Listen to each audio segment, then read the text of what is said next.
bahweynta muduloodiyo badeecadaba weeskuube shirkan oo lagu qabtay magaalada Muqdisho isla markaana ay isugu yimaadeen beelaha mudulood iyo badeecada ayaa waxa looga hadlayay sidii ay isku kaashan lahaayeen labadan beelood maadaama labada beelood uu ka dhaxeeyo iskaashi soo jireen ah oo ku saleysan dhaqan deegaan iyo sidoo kale siyaasad. waxaa halkaasi ka hadlay qaar ka mid ah odayaasha dhaqanka ee labada beelood kuwaasi oo sheegay in ay muhiim tahay inay iskaashadaan labada beelood. gogoshan aan idin fidinay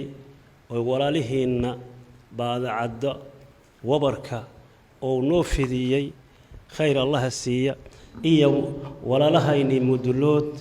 oo imaamkaas ugu weyn yahay oo ogaasyada wabarrada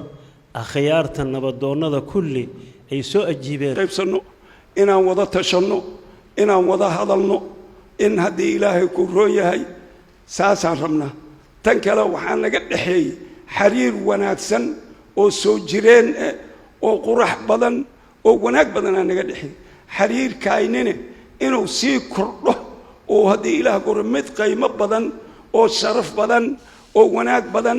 oo sii noqdo saasaan rabnaa anaga. marka waxaan isleenahay waxaan annaguna ka rabay ayaad qabateen nin shiiqa hadda ka hor ciduu shiiq ahaa marka ciddii xoogaa waa ka soo daaheen shiiqii ciddana waa ahaa isagaa inta buraashadiisa biyo ku shubtoo baxay markaasuu ciddii u tegey cid fiican miidin laakiin anaa shiiq fiican oo imadow marka hadda waa mahadsantihiin haddana anigu waajibkeenu guda weynay oon gogosha dhigi weynay inaan xusuusin gogosha dhigteen aad u mahadsantihiin. waxaan rabnaa dhinac kasta inaan iska kaashano saad u sheegteen aan diyaar u nahay oon idinka aqbali doonaa guddoonka dadka ilaahay waa noo fadhiyaan barnaamijka u gudbi doona laakiin dhaqan ahaan iyo siyaasad ahaan inaan gacanta isku qabsanno oon isu warayno arrin muhiim waaye maahan isu jirno ka xagga la isaga safraa asaa la yidhaha aan iska kaashanno waa la kala dhamaan waaye labada gacanta isu gaartay inay isweyso maxaa keeni kara wax fiican maaha maxaan kuma jirto waa idin soo dhaweeynaa raalliyaan ka nahay iskaashigiina hadday dhaqan tahay hadday siyaasad tahay hadday heer federaal tahay hadday heer tahay maaragtay state tahay intaba inaan gacan iska siino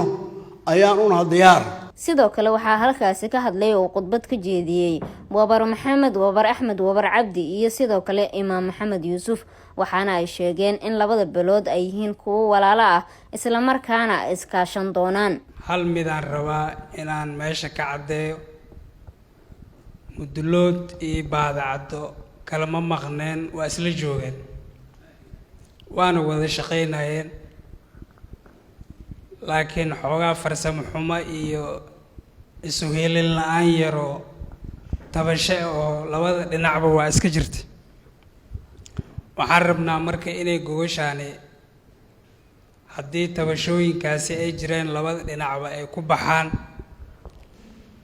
inaan dad isku xirano walaal oo wax wada raadsan aan noqono inaan walaalnimadii iyo wanaaggii naga dhaxeeyay iyo iskaashigii inaan sii ballaarino. marka haddii ilaahay yiraahdo shaqooyin badanaan hor yaallo say sheegeen anukuna waa ognahay waxaad ogtahay markuu sheegahay joogtaa inaan isgarabsanno waxna naga maqan yihiin iyakuna wax ka maqan yihiin weliba annaka wax maqnaashadayno ay aad maanta xoog u leedahay aan u malayhayaa aan iska warqabno aanan saan isu garabsanno dardaarankayna waa kaas idinkuna hurdaad naga kaciseena waa mahadsantihiin mudulood hurdadaa laga kacshaa hadda uu ka kacso waxaad u dirto qabaha. shirkan ayaa waxa uu ku soo aadayaa iyada oo ay soo dhowdahay doorashada dowlad goboleedka Hirshabelle oo labadan beelood ay wada degaan iyo sidoo kale tan federaalka. farxii muraad dalsan TV Muqdisho.